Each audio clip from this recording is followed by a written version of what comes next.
I'm Emma. And I'm Helena, and we both work at the MS Trust. And as you know by now, we're recording this over Zoom because of coronavirus and social distancing. So apologies if the sound is a bit iffy at any stage. Please do bear with us. We'd like to welcome you to our podcast, Multiple Sclerosis, breaking it down in this new episode with the theme of back to school. But don't worry, there won't be any tests or geography quizzes here. So it's nearly September when we're recording this, and schools are starting up again. Up in Scotland, they're already started, I think. I saw someone on my Facebook posting a back to school picture already. So we thought, why not have a bit of a school theme on this podcast? We're going to talk to Suzy, who's a person with MS who she decided to start training as a teacher after her diagnosis. And we're also going to talk to Nick, who is a dad to 3 boys, what it's like to be a parent with MS. And I'm sure we'll touch on that slightly dreaded hot potato of 2020 of homeschooling. Emma, have you got any feelings about school starting? I mean, I got 2 school-age kids, so life as a parent is, quite ruled by schools and going to schools and summer holidays and whatnot. So I don't have any children myself. So obviously back to school doesn't affect me directly, but I've got 2 nephews who are of school age, and my sister is actually a teaching assistant in a secondary school. So whenever I sort of catch up with her, it's one of the things she talks about quite a lot. She seems to obviously really enjoy her job, which is good. But yeah, I sort of hear secondhand from her, especially in the last year, what some of the restrictions have been like and some of her concerns around it. I know in their household they've got someone who was clinically extremely vulnerable, so it was quite like a concern for them, and obviously that does rub off on your children a little bit sometimes, and it's something that we've all had to take into account in the last year. So I think it will be interesting to see when we go back in September sort of how things have changed, and perhaps people's feelings around that, because a lot of schools are obviously lifting the restrictions. It's a kind of crazy times for teachers. I think I've got quite a lot of old school friends that have turned teachers, and I come from a teaching family. I've never been tempted myself. I think growing up with a mum as a teacher, it always scared me a bit about how much work it was involved. There's I think the teachers are the unsung heroes of 2020, I think, during lockdown and all that. So Helena, you mentioned your kids, and obviously they'll be going back to school soon. Do they know much about your MS, and is it something you talk about at home? Yeah, they do. I think I've always been quite open about having MS. I was diagnosed before I had children. I've spoken not at school, but I've been to Cubs meetings and talks about MS. They were talking things about disabilities and invisible disabilities. The kids have actually done some fundraising challenges for us. They were out doing picking litter and jogging and reading books and things like that, and they like taking part in things like that. And I've sort of said, do you want to do some fundraising, but you can pick a charity, but they always say, well, I like to pick MS because you have MS, mummy. So it's sort of I'm not sure completely where they are on. Well, I think my eldest, he's 12, so he knows sort of how MS kind of works because he's really into science as well, and he likes learning about things like that. But yeah, I think I like to let them know, because sometimes MS will make me really tired, and I can get grumpy when I'm fatigued, and I might snap at them. And I sort of want them to know that it's not always because they're being annoying or they're being naughty. It's actually sometimes just because mum is full of, cog fog, and she's really tired. And that's why I'm doing it. So it doesn't make them feel like it's their fault. So I try to sort of always say, sorry, I snapped at you, but that's, because of MS. So I feel like they know. And I think that really helps as well. Shall we hear from Suzy, who, as Helena already mentioned, is a secondary school computer science teacher? Breaking it down. So can you start off by telling us a little bit about yourself? Yes, so I am 34. I am a computer science teacher from Northwest in Lancashire.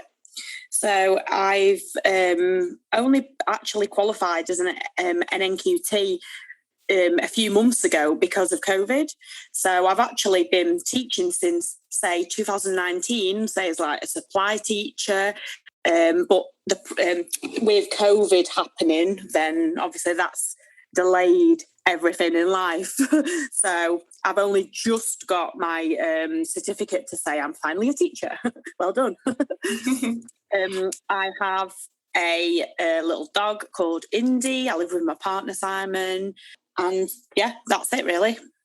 So are you able to share a little bit about your MS diagnosis with us? Some things like when you were first diagnosed and some of your main symptoms? Yeah, absolutely. So I'd been going to the local GPs on and off for about 4-5 years. I reckon it started in about 2014. I just kept getting really odd sensations in my back. It felt like it was burning. It felt like it was tingling all over. Even now, if I itch my back because I've got a little itch, where I itched it will burn for ages. And that was one of the first things I went to the doctors for. I was having tingling, pins and needles in my hands and my feet. And they actually at first thought I had fibromyalgia. So I just carried on with life. I had a shop at the time before I was a teacher. So I was working full time in the shop. And then one day, half my face went completely numb. So and then it lasted for about maybe 3 weeks, maybe 5 weeks actually. So I went to the GP again, and there was a locum there for the day. And she sent me for an MRI scan. Same week, I was actually shocked. So yeah, diagnosed in 2017. That was when I was diagnosed. That's kind of when my life started. Well, I started thinking, right, what do I need to do? I don't really know what this is, etc. So when you first found out about MS and your diagnosis, what were some of the initial thoughts and feelings that you had? Well, at first, I really didn't know what to do. And there was a stall at the Walton Centre that had a MS charity there, and they had loads of books and things like that. And I thought, right, I'll take a couple of these. I didn't know what to tell anyone because I thought, is everyone going to think straight away that that I'm disabled? I really wasn't sure what to think. I didn't know who to tell. So I didn't tell anyone at first. I told my partner, but I didn't tell my sister. I didn't tell my mum. Didn't tell anyone else because I was just really worried what other people would think, strangely. So once that I started looking online, that's when I found the MS Trust. And then I got one of the amazing, it was like a beginner's pack. I've still got it now, actually. It was absolutely amazing. It really helped. It had so many things in it. You could tick and say, right, I'd like to know about fatigue. I'd like to know about, feelings. How do I tell people? It had everything in this kind of, I don't want to call it a welcome pack, but it was just amazing. And from that moment, I felt so comfortable reading about it and understanding a bit more. It takes a while for you to understand what MS actually is, I'd say. And if someone asked, once I started telling people, which was in the summer, I started telling people, and I had a MS Trust garden party, and we had like cakes and things like that.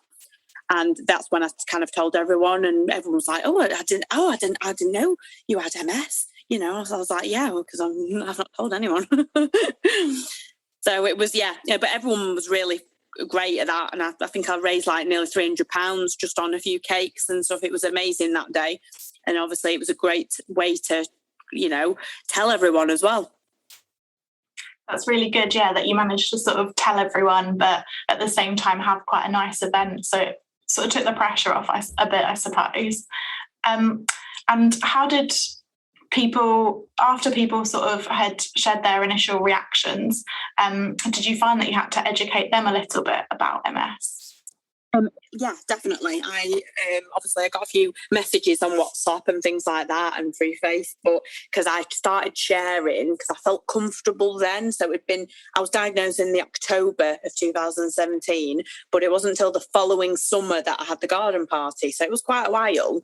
But I started sending the links through WhatsApp, and I started sharing on Facebook. Just like anything to do with MS, I'd started sharing. I made a local group as well, like just around Blackpool, for anyone who has MS or is with who lives with anyone with MS, just to learn about it. I made an Instagram page to start sharing how I was feeling and how someone knew, because at the time I wasn't on Instagram or anything like that. So I didn't find out what an amazing community Instagram can be. I think I've met so many friends on there now that I talk to, not just online, who I speak to on the phone and things like that. It's just been amazing. It's such a brilliant family, especially for newly diagnosed, to just see what other people are feeling, because there's so many different symptoms for MS. So my cousin has MS, for example, and she doesn't experience hardly anything I experience, maybe apart from the tingling, but we've got completely different symptoms, which I think that's, once you accept that you're different to everyone else, like people say, we're one in millions with MS and we all have different symptoms. I think once you've got that and you understand that, it's being a part of that MS family is just absolutely amazing to learn as well and to help others. So you mentioned that you're a teacher. Can you tell us a little bit about what an average day looks like for you during term time? Yeah, sure. So I normally get in about 7:45. Then we have a morning meeting. We don't have we do have a form, but we don't sit in rooms and form like we used to do when I was at school. So it's changed quite a bit recently. So we go to our morning meeting, then we teach till 11. Then we do break duty or have a break for 20 minutes. And then we have another 2 lessons. Then we have our lunch, and then there's 1 lesson, then it's home, or if a CPD or anything. And there's quite a lot of walking at my current school because we've got lineups. So just to keep the students all quiet, ready for next lesson, we go to the hall, and then we'll pick them up from hall. So yeah, I am walking quite a lot, and I've noticed that it's but I definitely do more steps than I ever have done in any other school. But other than that, it's a very busy day, I must say. And then it doesn't end at 3:15 or whatever time we finish. We need, we go home, we have to plan. We might have to stay in school and do a CPD. It is a very busy day, I must say, Monday to Friday, despite having little breaks or not. But we're always I'm always busy, even on my lunch. So yeah, I think sometimes people think that being a teacher, it's a bit easier. You get all this holiday and you finish at 3:00. But as you said, that's not really the case, is it? Oh no, definitely not. Especially if there's any changes in the curriculum. For example, this past year, obviously we all know it's been crazy. But then the exam boards might make changes, and then we have to, as teachers, get on board quickly with that and write a new scheme of work. So we're back in September, but then our current year 10s, who have now become year 11s, they only have September to July to pass their GCSEs. Well, a lot of them have been, obviously, with this, track and trace app or some, people have been sent home, years have been sent home. So they've still missed a lot of school this past year. So it's going to be quite interesting, I think. But in the half terms, even in the summer holidays, we spend time having to, learn something new. I've decided, I don't know why I'm giving myself more work, but I've decided I want to teach the new Year 7 students about the Mars rover. And so I'm going to show them how to program a Mars rover, like the NASA's Mars rover. So that's going to be quite interesting. But again, I've not made it easy on myself, because I could teach them something that people have been teaching for 10 years, or I could make it interesting, make it relevant to now, because obviously Perseverance is talking quite a lot about it on Mars. And make it relevant to the Year 7 to actually enjoy programming, rather than make it, oh yeah, we're just doing spreadsheets again. So yes, I have made more work for myself, but it'll be worth it in September when the new Year 7s come and they love, programming something. Yeah, I think it will definitely be worth it. Like you say, I think if they can see the end product and they feel like they're doing something for a purpose rather than just doing a spreadsheet, then that really helps their learning, doesn't it? So looking at some of the positives, what made you want to become a teacher in the first place, and what are some of your favourite things about the role? Right, well, when I was diagnosed in that October, I just finished my degree. And whilst I was on my degree, I had a shop, a ladies' like 1940s, 1950s boutique, but that was only like a hobby that turned into a bit of a, side business while I was at university. So once I finished university and had my certificate, I thought, what could I do with this now? I can go back into IT. I can do that for a few years. But then I saw something pop up, and it was the British Computer Society were offering scholarships to be a computer science teacher. Obviously, that's what my degree's in. So I decided to go for that. And I was actually quite shocked, really, because I was a bit scared, because I thought, I've never, I don't have children. Indy's enough for my dog at the moment. So I don't know how to act with 14-year-olds or 15-year-olds. I don't know how to, tell them off without making them cry. There's so much things I thought, I have to learn all this. So I went down to London. I passed the BCS scholarship test and interview day. And then, I just decided, right, I'm going to do this. I'm going to be a computer science secondary teacher. So I remember my MS nurse saying to me, she was like, why are you doing this? She was like, you're supposed to be chilling now and not thinking about stuff. You've had a busy year on your degree, and now you've decided to go on one of the most stressful, year doing PGCE of most people's lives. And she was right as well. In fact, that year, even though I loved it, I had 3 relapses. So then they had to put me on a DMD because I'd had so many relapses in a short amount of time. But I haven't had a relapse since 2018.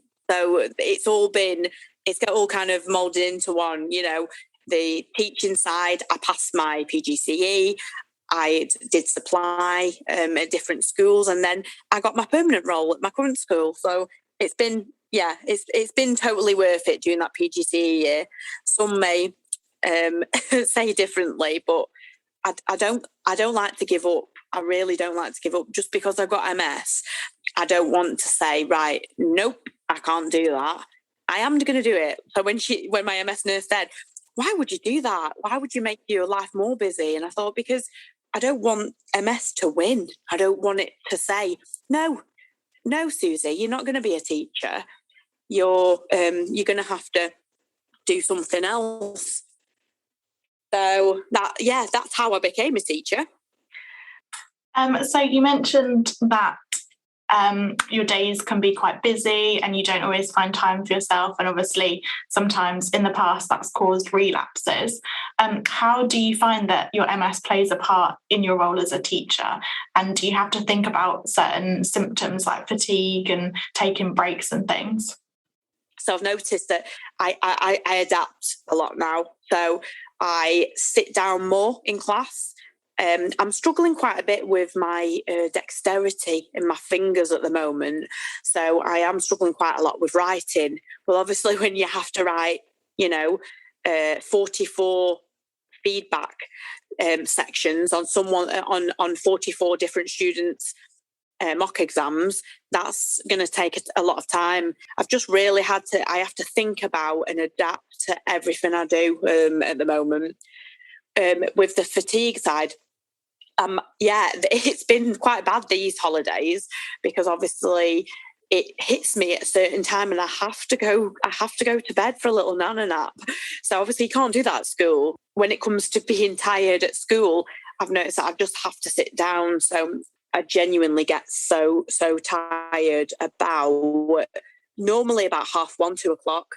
And this holiday has shown me how bad my fatigue can be, because I've slept, like, say I'll get really tired in about an hour or 2 o'clock, and I can sleep till 5 o'clock if I have my little nap.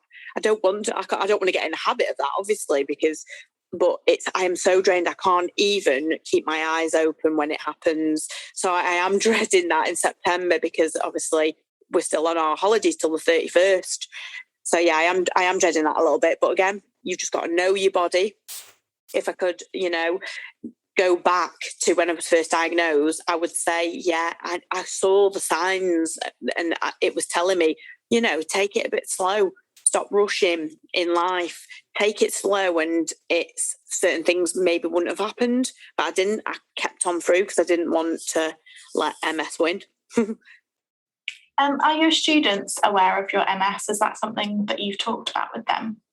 I haven't talked about it to any of my younger students, because I don't think many of them will understand.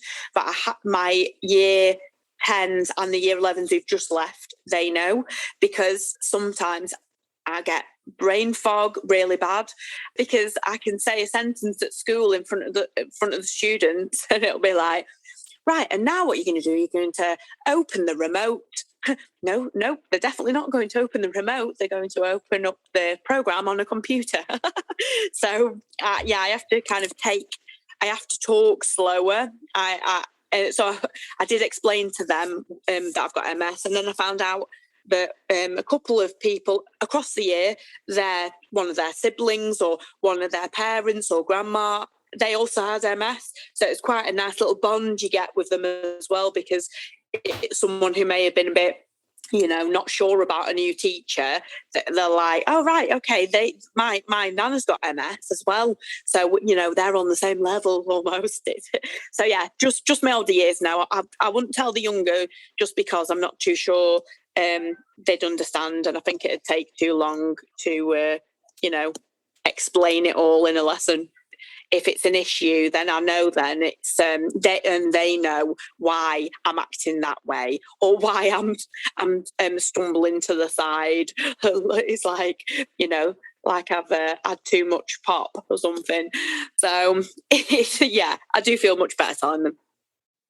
And did you speak to your colleagues at work about it? And at what sort of point did you discuss that? Yeah, it took me a while at first, because I was quite concerned that people would treat me differently, because the thing is, I'm quite independent and I don't really ask for help off anyone. So it was a bit worrying at first. I'm so lucky that one of the new teachers, he was actually on my PGC with me. So he knew that I had MS. So I felt so comfortable when he started in January, because it meant I could just be myself, and I didn't have to worry, if I was saying, do you want to come to the castle? No, I mean Asda. So it didn't matter that I was kind of messing my words up or anything like that. So I told a couple of the others, which like in my department, so they always check whether I'm okay. So I think that's one thing. Sometimes it's better just getting it out there and saying, this is what it is. If you want to read up on it, here we go. Here's the MS Trust website. So it's been big news that the last year has been quite challenging for everyone, but in particular, the health services and teachers. So personally, what have been some of the biggest challenges you faced in the pandemic as both the teacher and also someone with MS? I think from the teacher side, it was, obviously we went into lockdown last March 2020. I was very, very lucky that we went into we didn't go into Lucky, we went into lockdown on the 20th of March 2020. But on the 19th of March, I had my interview at my current school. So I spent a day. So I am so happy about that, because obviously I got to start in a new school, even though, Boris had told everyone we're going into lockdown on that 20th. My school I was working at the time closed. They sent everyone home, and then that was it for me, because I was a supply teacher. So all the supply teachers were sent home. It was such a stressful time because I didn't have a job. I was on furlough, but obviously furlough is nothing to what you're paid normally. So it really, really changed my life back then. MS wise, I did struggle quite a lot at first, because especially with the not going out, because I wasn't able to see anyone, like as in my MS team, they were doing it all online. They were doing it, they were ringing me instead. Obviously, it was a lot harder when it came to seeing anyone in hospital, or just, so I think that caused a lot of issues for people's anxiety. I do. Anxiety and depression, I think, will probably have been, I haven't got any statistics on this, but I'm sure it was quite high last year. I certainly struggled with my anxiety going out. I was worried about people, coughing. I was worried about just getting COVID just from popping outside my house and getting the post.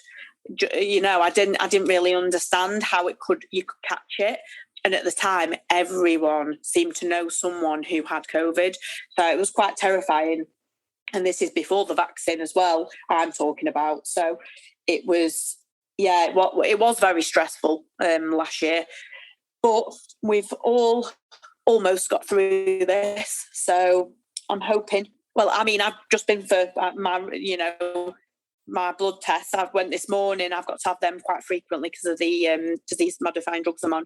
So obviously that was stopped as well.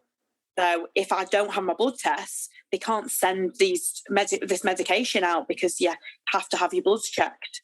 So it was all just everything messed up, I think, the past year, which I'm sure everyone understands, and everyone's got something to, something that's gone really bad in life the past year, 100%, whether it's losing someone or just mentally. I think everyone's done fantastic, to be honest. So looking ahead to the future, is there anything from the last 18 months that you hope that we might take into the new year, or? Well, I think obviously teaching-wise, definitely would like to carry on with some of the online things. I know my school, for example, have carried on the live lessons. So we do live lessons now. So what happens if anyone's off school, or say they were self-isolating, they can still watch our lesson live, which is great. We only started going live when we came back to school, though. Obviously at home it wasn't working due to laptops and things like that. But if anyone was self-isolating at home now, it's been so much easier, because I've been able to teach my lesson to everyone in the class. Then, even if someone's off ill, sometimes they'd log on and then just listen to the lesson. They don't go on camera or anything. And I'm not on camera. They're just listening like we are now. So I definitely would say that. I think some people might not like this, what I'm about to say, but I think potentially keeping masks on might be a good thing, because obviously my friend lives in Japan. She's had masks for years and years and years, and I was always like, oh no, I can't breathe in a mask. Or I think that has made quite a difference. But obviously people have kind of thrown it away now. They're like, oh yes, we're no more masks. But I think that would make a difference if we kept that. But other than that, I think when it comes to the MS side of things, I think it's made me keep in touch with my family more, because anything can happen. We've horribly lost about 5 people since March 2020. But they were in care homes, so it hasn't been a nice year for my families and family friends and things like that. So I'm hoping we all stay safe, carry on with what we're doing, whether people have chosen to be vaccinated or not. Then, I think this will hopefully, I don't think it'll blow over, but I think we can stay positive about it for next year. Yeah, hopefully it's a lot more positive ahead than there has been recently, at least. Yes, definitely. So there will be other people listening to the podcast at the moment who might have MS and work in schools themselves. That includes our volunteer Will, who kindly edits this podcast and is about to start his teaching career. What are some tips or advice that you'd give to others on how to manage their MS and some of its symptoms in a school environment? So I would say if you're going into teaching, definitely just listen to your body. If there's something that it doesn't do normally, and it started, then just take a step back. Most of the time we have deadlines, and there's a reason we have deadlines. So we just need to take our time.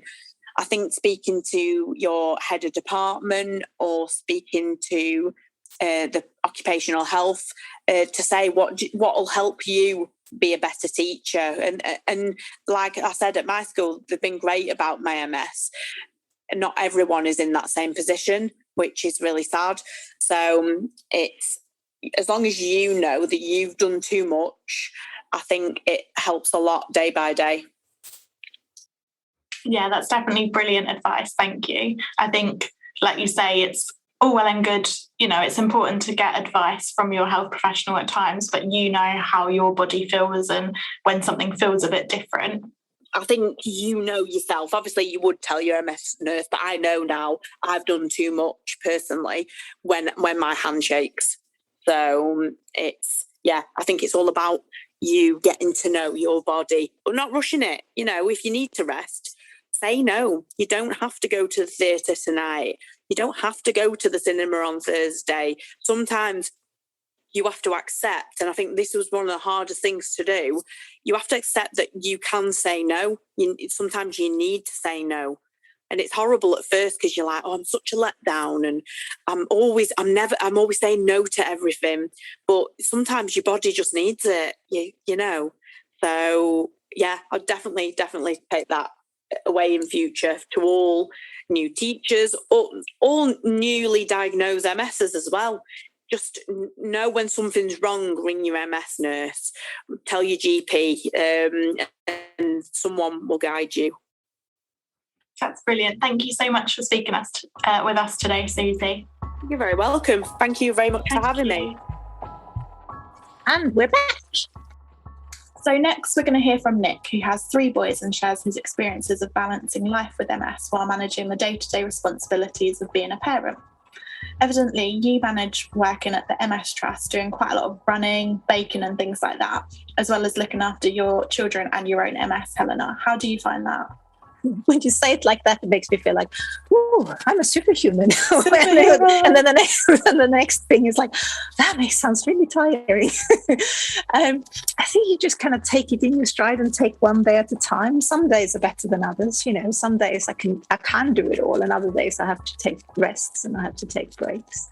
Like I said before, like actually being quite open with the kids and sort of say like, could you help me with this? I mean, it's some like little things like, oh, could you help me empty the dishwasher today? Or, just saving a bit of time with getting some chores done. My youngest one, he's been quite into doing things like yoga. So sometimes when I really feel like tense and breaky and I feel like, oh, I need some fresh air and some exercise, we go out in the garden and do a bit of yoga together, and that will kind of relax me.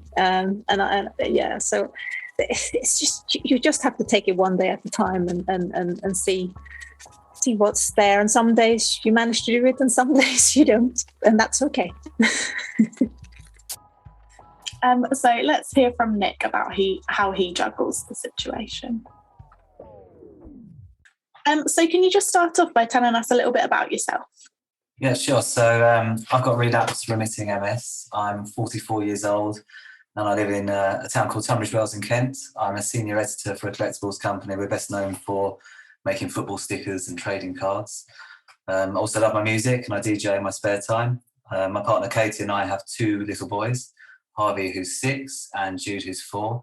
I also have my lovely son Joel from a previous relationship who will be 20 later this year, which makes me feel rather old. So are you able to share a little bit around your MS diagnosis, things like when you were first diagnosed and what some of your main symptoms were? Yeah, sure. So in February 2020, I'd been DJing for a friend and had to go and pick up my car with all the equipment the following morning. It was one of those days where absolutely everything that can go wrong would go wrong, and it did go wrong. So I walked my car in torrential rain, where I discovered that I'd left my parking light on, which meant the battery was completely dead. And I also had to get my son over to a party at the other side of town within the hour. And I had one of those sort of John Cleese moments, so sort of jumping up and down outside my car, shaking my fist there. And it's actually sort of at that moment I realised that I was starting to get pins and needles in my hands. And then over the next couple of days, the pins and needles got slowly worse and worse. And it sort of started to spread over the right-hand side of my body. And by Wednesday, that was pretty numb. And then all of a sudden, my vision started to go double. And I was helping to take my son's class down to the local library, so we're walking them down from the school. We managed to get them down there, and it got really bad. And I remember sitting there thinking, this is really odd, and I started to feel pretty concerned. We got the kids back to the school, and I went to see my GP later that day. I had a CT scan, and they said that we're looking for things like stroke, tumours, MS was mentioned. So they did the CT scan, and then the next thing I knew, I was taking a couple of aspirin, and I was on my way by ambulance with blue lights to Maidstone Stroke Unit. And then the next morning, a lovely gentleman came and saw me, and he said that he didn't feel that it looked stroke-like, but they wanted to investigate other options. So he was looking for viruses. He mentioned Lyme disease, and he did mention MS at the time. And I remember thinking on the wall, there's a lot of guys there. Elderly gentleman had strokes, and there was a chap opposite, a very humorous chap who had MS, who was struggling with his speech and was struggling with his balance. And then they gave me a lumbar puncture. And at this time, I didn't really know what was going on. I was a little bit confused. And I just want to say about lumbar puncture, if I can, at the moment, because I know there's a lot of fear with the lumbar puncture, especially for those people who are about to have one, that it really isn't that bad.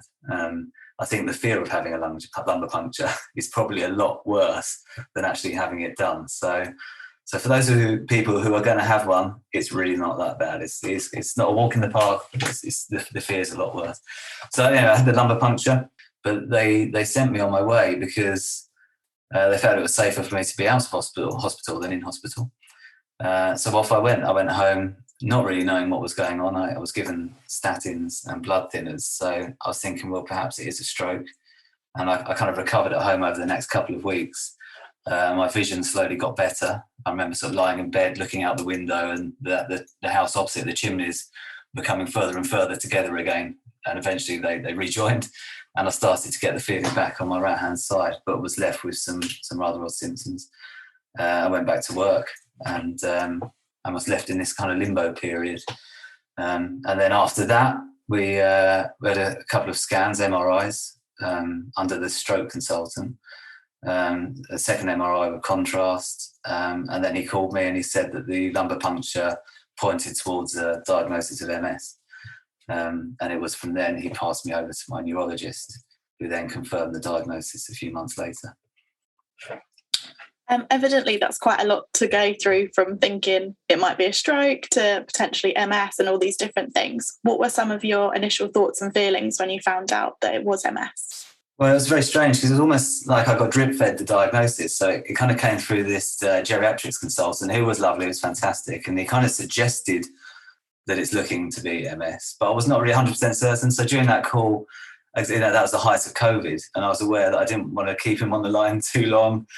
I felt that he has, other very important things to be dealing with. And so I came away from that thinking, okay, well, it sounds like I've got MS, and I think it's a non-progressive type of MS. But other than that, I just didn't really know. So I was kind of left very much in the dark.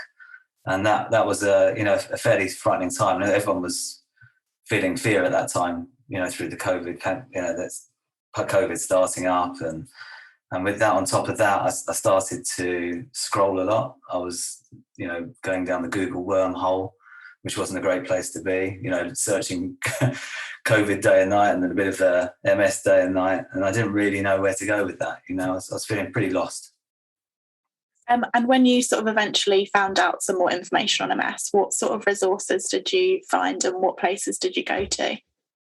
Well, actually, it was the MS Trust that I finally landed on. So their resources were fantastic and they really helped me. And I eventually picked up the phone and called one of the advisors who gave me loads of information. She was a lovely lady and she helped put my mind at rest whilst I was in this limbo period. And so it's thanks to the MS Trust who, gave me some great information. It meant also I could forward that information on to my family so they could understand a little more of what this perhaps may end up being at that moment in time. So you mentioned obviously sharing the information with your family. Have you spoken to your children about MS and sort of if you did, how did you approach that one? Well, so my eldest son is certainly across everything. I felt it was important to give him all the facts so that he didn't end up going down a Google wormhole himself. And he's been extremely supportive and I'm really proud of him for that. We haven't told Harvey and Jude, our youngest, yet, although we did order the Kids Guide to MS from the MS Trust website, which is a beautifully written and beautifully illustrated book full of bright colours and fun characters, which if we need to will help explain at the right time. I think naturally the kids are becoming aware of my MS as we often talk about it with family and friends and also my fundraising. They're aware that obviously I have blood tests regularly. They see that I take tablets every day. I don't get to whiz them around in circles as much as I used to because I get pretty dizzy now. We spoke to Harvey's head teacher. I spoke to Harvey's head teacher about my diagnosis and just to explain the situation, and they were extremely supportive. They said that we should let them know when we tell them officially and that they can support them at school. She said often you find that kids can dwell on concerns at home during their school day. So it's really good to know that we have that level of support from the school as well. So what sort of questions did your oldest son ask when you told him about it? Well, I think it was just general questions, how it affected me now, the sort of symptoms that I was feeling at that time. I think he was obviously really concerned, but for me it was more about making him feel as comfortable as I can to make him realise that right now everything's all right, let's just get on with this together. And I think just to give him as much information as I can has helped him also deal with that diagnosis. To be honest with you, I think it's sometimes more difficult for other people to accept than yourself. Sometimes you go through this with the motions of acceptance, and of course you forget that other people are having to do that at the same time. So we've heard quite a lot over the past 18 months about some of the challenges of homeschooling and even just providing childcare more frequently. Can you talk us through some of your experiences, particularly as a person with MS? Yeah, sure. I mean, it was a challenge for all parents over the last 18 months. It's been really hard. So Katie, my partner, she actually stopped working during the first lockdown, which meant she could homeschool Harvey, who was at school. Jude was still at preschool at that time. It was great having the kids around, but it was also very tough with the amount of noise that was being created by them. And also those who have small children know too well, it can be very difficult to ask for complete silence during those all-important Zoom meetings. So it was often where I had some invasion. But as I say, it was good to have the kids around, and actually, I mean, I value that immensely because, getting to see your kids' early years, them growing up and really being close to all the stuff that they're learning, that was fantastic. But from an MS side of things, yeah, I think it was probably the noise that was the most difficult thing to deal with. And it's just constant, isn't it? From the moment that the kids wake up until they go to bed, it's pretty full on. Yeah. Do the people you work with sort of know about your MS and are they quite understanding about it? Yeah, I've been pretty open with it, to be honest with you. So I put it out on my Facebook page. I think it was on World MS Day that I'd been diagnosed, and actually it made it a lot easier for people to have that conversation with me. And now I'll only speak about it if they ask about it. As part of that, I did tell work, and they've been extremely supportive. Absolutely fantastic. I'm very lucky to have a really good manager who I speak with daily, and he's been very supportive since I had that diagnosis back in May last year. And we've continued to work on some really big projects together. There's times where I have to back away, when those late nights come. But that's fine. That's more down to me listening to myself, listening to my body. I'm kind of my own worst enemy there sometimes, and probably should back away quicker. But the work-wise, they've been really good. I'm very grateful for that. So what are some of the most challenging parts of being a parent with MS? Probably downtime, because that rarely comes with kids. I mean, again, that's for everyone. I think it's hard for people with MS because you rarely get that break. So that only really comes once the kids have gone to bed. And I think that's the main thing is that downtime and being able to rest when you need to, because you're parenting, you've got your work day as well. But having young children is full on, but it can actually take your mind away from your MS as well, which is a nice thing. Kids always need something. They always need your time. They always need your attention. But having an older child has made me realise that it's really important to value that time with your kids, because the time flies by so quickly that you just have to appreciate that. I think it's the fact that the kids are unaware that I have it. Sometimes I feel bad when I don't have the energy to do what they want me to do with them. Luckily, that's not too bad. But things like spinning them around, it does make me really dizzy. Sometimes I haven't got the energy to run with them all the time. And sometimes I just feel worn out and just want to sit on the sofa with them and watch a movie. So, it can be tough. But I think, I worry about the future. That's a big thing. And I guess MS has just taught me to enjoy every moment and just trying to live in the now. One thing that it did open my eyes up to was life insurance. I hadn't got my life admin sorted out before my diagnosis, which wasn't great, but it did force me into doing that. I hadn't got life insurance, and it became tougher for me to get that.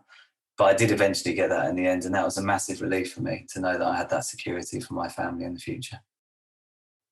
So what are some of the best parts about being a parent and your favourite things? Well, it's got to be the hugs. The hugs are always the best.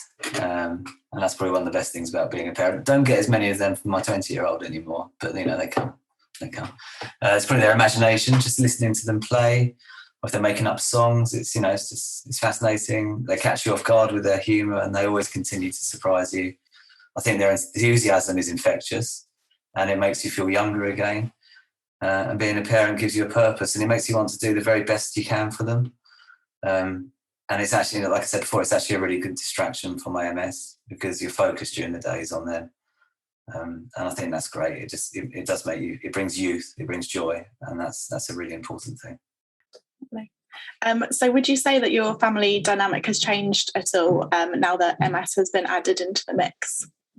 Yeah, I mean, like I said before, I think I appreciate every moment I have with the kids, and I think having an older son, I realise that time flies by, and I really do cherish every moment with them. I appreciate that I've got mobility right now, and I just want to make the most of everything that's happening right now with them, and that's great. I take a lot of pictures, I take a lot of memories, I watch them a lot, and it has changed things considerably. It really did open my eyes up. I think sometimes you become quite selfish in your wants as a human being. You may want to go out and meet your friends for a drink, or you may want to do something for yourself. And I think I've become much more focused on my family. It's 100% there now, whereas perhaps it wasn't so much. And that's what it's done. It's made us a lot tighter, and it's just become, it's made us appreciate each other so much more. It's made me appreciate everything that I have, and I'm really grateful for that. So obviously schools are going back in September, and you mentioned when children are at home, obviously it's a full-on day and they're around evening and night. What are you most looking forward to when you have a bit more free time? Well, to be honest with you, I don't think I'll have an awful lot more. I think what I'll get is that peace, that blanket of peace that falls upon the house.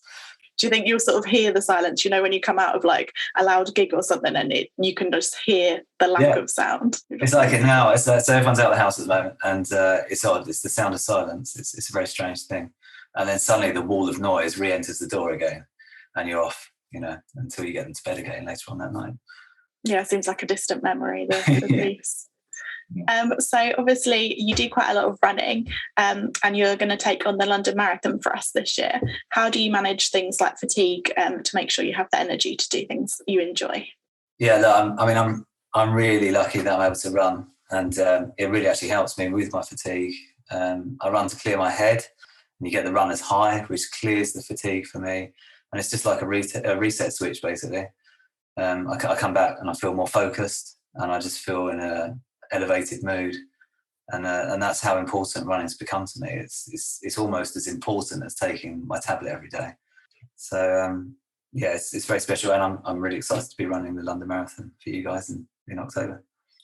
Are you doing the in real life version or the virtual one? It's the real life one. So actually, initially I thought perhaps it was the virtual one, but then when I found out it was the real life one, I was over the moon. Yeah, that's brilliant. So was it sort of that mental health side, or were there other things that played into the decision to run the marathon? Well, actually, it was a chap called Ramon Arreo. I don't know if you've heard of him. He kind of inspired me to do something big. I watched a film called 100 Meters, which is a dramatisation about Ramon and how he ran an Ironman following, running an Ironman event following his MS diagnosis and then subsequent relapses. And it's a really inspiring film, and the guy's massively inspiring as well. And I watched the film and started to follow him on Instagram. And I was feeling pretty low. I was feeling really lost during that lockdown time. I was still sort of understanding what was going on. I'd finally got the final diagnosis from my neurologist.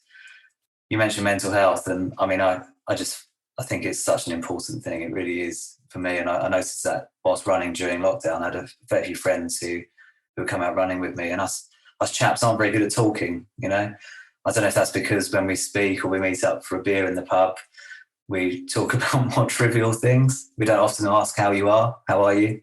Are you okay? But that did tend to happen more during those runs. And I think we both, all of us, all the guys I ran with, we all opened up to a certain extent. And that running became quite therapeutic and really important.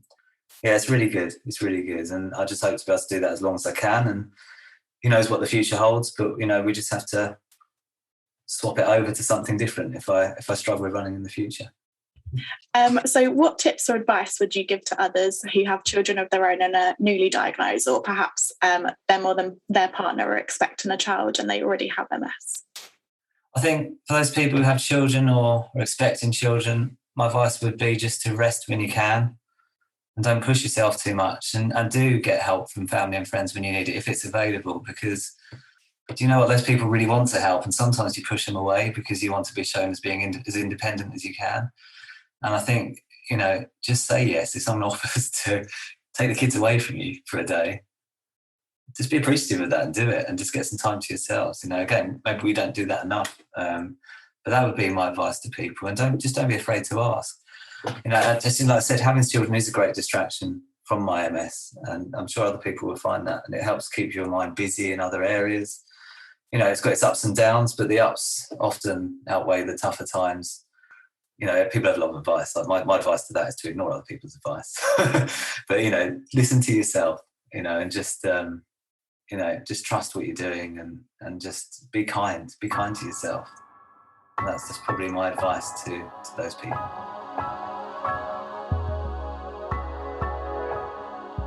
And we're back.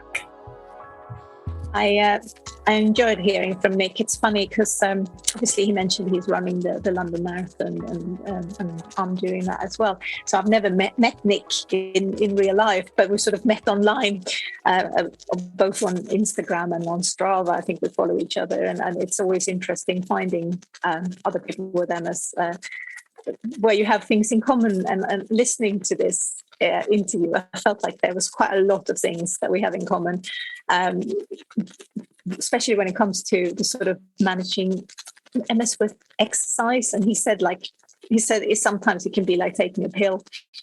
And I feel like often I look at it like that a little bit, because you asked me before, like, how do you manage to do all the schoolwork? I'm not doing schoolwork, work and baking and running and all that sort of stuff. And I often see like doing exercise as almost as regimented as I take my disease modifying drugs. And it might sound really boring, but quite often people sort of say, I don't have time to do exercise, or it's too much hard work and blah, blah, blah. I just sort of go, okay, well, at 7:30, I make sure that I go out and I do some exercise. Sometimes I just go for a walk. Sometimes I go for a run. Sometimes I do some weightlifting, and it is pretty much that regimented, that it is just as much as I know that when it comes to 11 o'clock, I'll take my DMD. And and I feel like that really kind of resonated with me, how he looked at running and how running had sort of helped him with his mental health as well. And then obviously all the stuff about the children. I find like the noise levels have been hard with working from home when the children sort of start going, because it's lovely when they're happy and they're cheerful, but they can get very loud. And when you need to concentrate, I kind of feel like, just, can you let mommy think for a second? Because I can't. And if they're talking at the same time, I can't concentrate and stuff like that. So, but yeah, I think the whole sort of idea of young children, it's absolutely wonderful, and the hugs and all that is lovely, but yeah, it can be very difficult. Yeah, it's tricky, isn't it? Because you don't want to be that person that's like, yeah, stop having fun, please. It's too loud. You want to always encourage them to be children and have that fun, but at the same time, if it's getting a bit loud and overwhelming and you need to do things yourself and be productive, it's not the easiest. Yeah, I'm an only child myself, so I was always the noisemaker. I was never but had anyone else to compete with being loud. But I got 2 boys, and they do like to compete with each other when it comes to who's got the loudest noise voice. So yeah, it can get a bit hectic sometimes. But yeah, I think getting out of the house for a run is always an excuse, especially now when you're doing this marathon training where you actually have to go out for a few hours, and it's like, nice time to myself and a bit of peace and quiet. Yeah, you tick that one off, don't you? It's like marathon training is a big tick, obviously, and then also getting out of the house and getting that headspace. Yeah, it is. I thought, going back to the first interview as well with Suzy, it was really interesting to hear sort of on how, she was saying she was doing a lot of stuff, but because she's really enjoying it, it's still about pacing yourself and sort of kind of, when she said she looked back at what she'd been doing, she kind of don't know, if she would have slowed down a little bit there, she probably wouldn't have gotten a relapse, And it's easy to be sort of wise after something's already happened. But I feel like I do that sometimes as well. I take on too much and then I just crash. So I think now it's been, whatever it is, 13 years since I was diagnosed. I'm getting a bit better with sort of reading the signs of, okay, well, now it's too much. Now I need to slow down a little bit. But I think like that importance of having a job that you love and actually challenges you and makes you really enjoy what you're doing. It kind of distracts you from having MS as well, because you don't sit and think about it all the time, or like if you are struggling with something, you're not just focused. I think a problem with 2020 was that a lot of us ended up being in our heads a lot, especially if we've been furloughed. You sat and you thought about your situation quite a lot. Now, I think you shouldn't forget about your situation, but sometimes it's good to be a bit distracted with fun things. And programming a robot with a bunch of teenagers sounded like quite a fun job to do. Yeah, I actually want to take that challenge on myself. But no, I think you're right. Obviously, Nick touched on it as well as Suzy about that idea of distracting yourself, because, sometimes the more time you have to think about things, the worse it can make it. And, getting out there. I've heard from people before in the past who've, they've been through challenging times and they've said having children has really helped because they've had to focus on them and they've not really had an option to sit there and reflect on how they feel for that long of a time. Yeah, no, I agree. I think I became much better at prioritizing and sort of focusing on the important stuff after having children, because I think you had to put yourself aside and sort of do things for other people. And sometimes that's good and sometimes that's bad. But I feel like I did get much better at prioritization after having kids.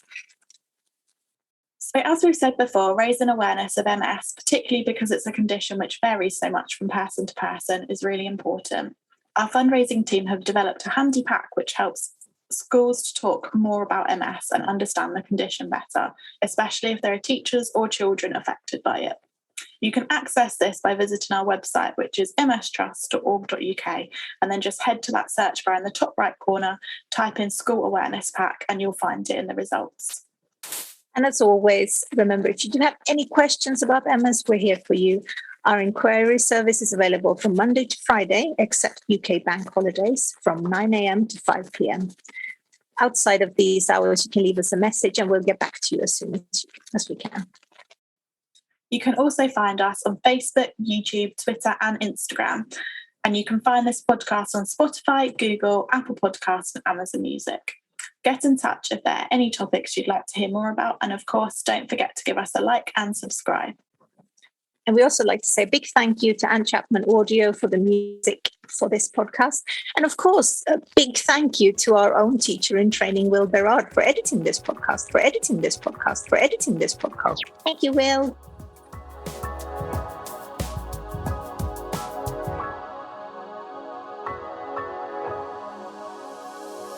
Breaking it down.